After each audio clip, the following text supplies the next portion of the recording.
Ingredients এর গুরুত্ব in good cooking. আমি একটা কুকিং শো করছি, আমি বাজে ইনগ্রিডিয়েন্টস দিয়ে করছি না ভালো ইনগ্রিডিয়েন্টস দিয়ে করছি, কার কি এসে গেল?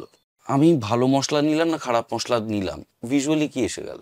তার থেকেও একটা ইম্পর্টেন্ট জিনিস, সব রান্নার পেছনে একটা সিক্রেট, ভিডিওর পেছনে একটা সিক্রেট, ইভেন কাউকে যদি তুমি খাওয়াচ্ছ তার পেছনে একটা সিক্রেট, সেটা হচ্ছে ইমোশনস। রান্নায় doesn't matter, no matter how you cook, 80% is emotion. আমি যখন রান্নাটা করি না, আমি মনে করি আমি আমার কোনো ফ্যামিলি মেম্বারকে খাওয়াবো, that's how is look so delicious. Even মারা তো আমাদের অত কিছু করে না, কিন্তু দেখবে খাবারটা আমরা কেন মনে রেখেছি এতদিন, ভালোবাসাটার জন্য। একদম তাই।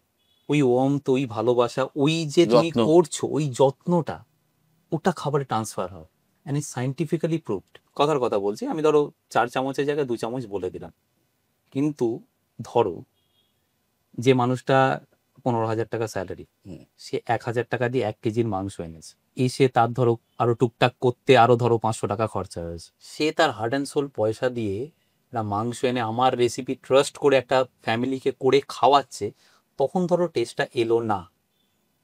আমি এতটা চিন্তা করে এই রান্নাগুলো করব।